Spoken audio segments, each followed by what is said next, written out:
Rick, welcome, and thank you for speaking with us today. We look forward to hearing your insights on the restructuring market. Before we start, give us a bit of background on your role at DLA Piper.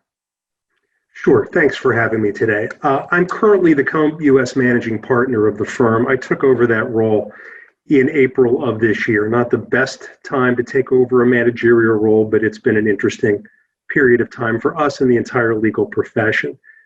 Before taking over as co-U.S. managing partner, I was co-chair of the U.S. restructuring group and global co-chair of our restructuring practice for a number of years.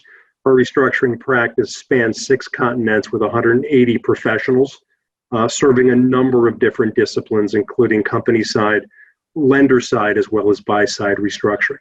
I've done this for over 3 decades and done a number of high profile restructuring mandates, both on the company side as well as the buy side, with a specialty in a number of cross-border restructurings that we've been successful at accomplishing. Still doing that as part of my other practice, but again, sharing that with the U.S. co-managing partner role.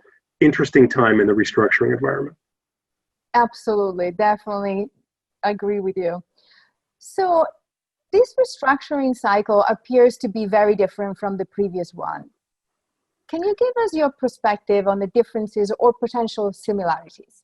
Yeah, and I think really what we look at when we look at the last major restructuring cycle, and that was the cycle that came out of the financial distress of 2007 through 2009 with the Lehman Brothers, Bear Stearns collapses and what that did to the housing market. That was a financial crisis, truly a financial crisis stemming from an unsustainable debt level and a lack of credit quality for many assets that were in unfamiliar asset classes and structures. Well, as everybody knows, the crisis began in the financial sectors. It quickly transitioned to a widespread financial meltdown in the U.S. and abroad. There were, however, a number of tools that the policymakers and the central bankers had at their disposal to really halt that meltdown and bring it under control in a relatively finite period of time. It took a number of months and there was a lot of pain to do it, but there was a largely apolitical approach that led us out of that financial crisis, again, because it was somewhat contained and led to really a decade of unparalleled financial performance. The fallout from COVID is different in many ways. First of all, we cannot ignore the human toll that it has caused and frankly will continue to cause until we have a widespread vaccine. But from an economic standpoint, this began as a supply crisis, and principally a supply crisis out of Asia.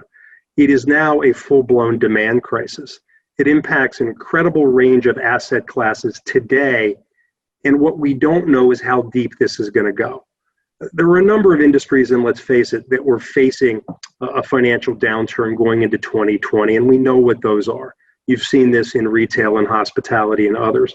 COVID accelerated that decline, and we're just now seeing how vast the damage is, and we don't know how far it's going to go. Now, probably the best statistic I have at this point to show the difference is global GDP in 2009, as we were coming out of the financial meltdown, was down less than 1%. The projected global GDP decline for 2020 is at least 3%.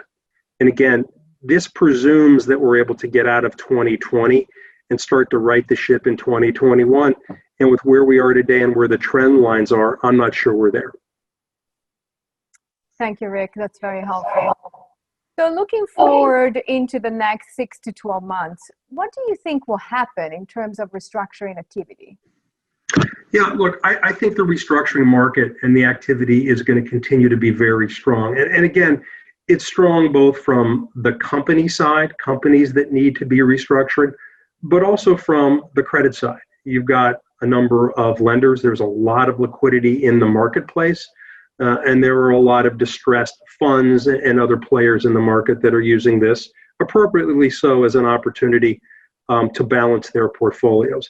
But I think, look, 2021, at least the first half, is going to be very active in restructuring.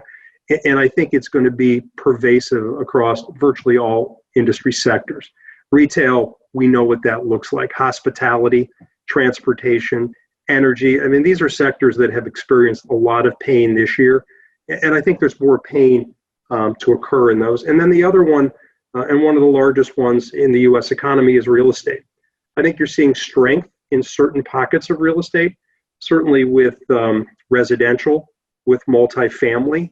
Those are remaining strong. But I think there is real distress or stress and potential distress when you get into commercial real estate. Again, you're looking at a massive displacement on commercial real estate.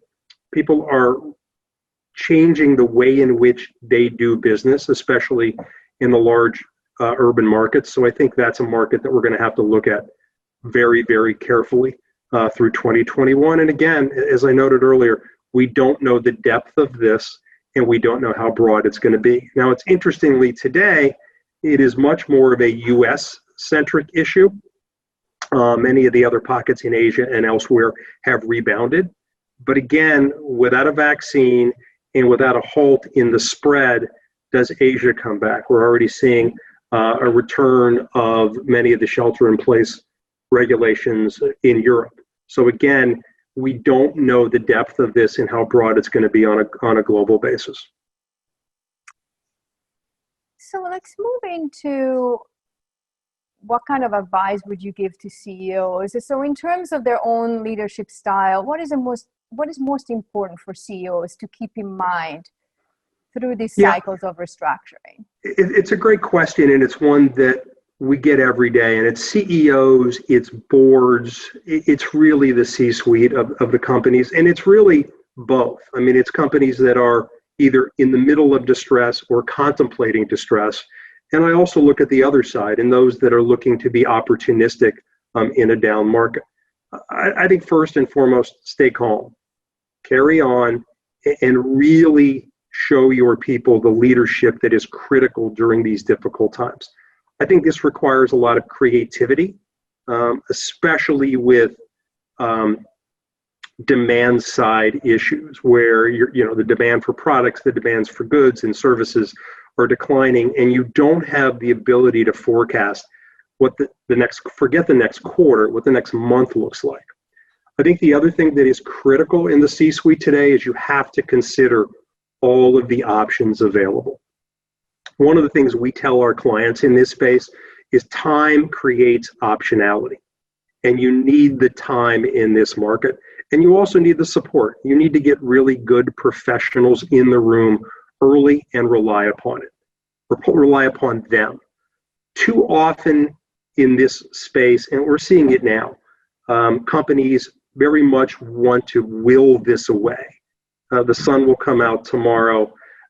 Financing will be around the bend. The customers will come back. A miracle may happen. All of this can happen, and oftentimes it will, but you have to prepare yourself for the downside scenario, and you have to give yourself the time and the optionality to work your way through that, not just with your core teams, but with skilled professionals in the space. So again, as I tell everybody, make sure you have all the tools at your disposal, have the time to get this done, because if you do that, you'll be able to weather this storm. And the same thing on the other side for the opportunistic acquirers or buyers. There's no deal that's off the table. Be resilient. Come back if people say no, because the opportunities are there. And again, be creative, be patient, be smart, and surround yourself with good and quality people. And those opportunities will come to you as well. Great. Those are great advices. So let's move into the talent actually that is thinking about and considering moving into restructuring. What advice would you give them? Well, right now I would give them advice of get some rest, because it's going to be quite a ride. But I mean, in all seriousness, the restructuring environment, the firms that work in this space need good, talented people who have not just industry and sector knowledge, but have been through this process before. And it's not just lawyers. I mean, again, you're seeing in law firms a number, because of the demand on the restructuring side, we're using lawyers from other disciplines, from the corporate side, from the finance side, real estate litigation, and elsewhere to help staff these really large-scale restructurings. But the same holds true outside of the legal environment where, a number of the firms, the turnaround firms, the investment bankers, the firms that provide chief restructuring officer or employee services, the demand for people who have been through this is critical, because it's not just knowing the industry, but it's knowing the process and knowing in effect, the time that this process takes, or the lack of time you have, in understanding all of the options that are out there. I like when people ask this question, I'm always reminded of a story of a company that I was representing, a large publicly traded company out on the West Coast.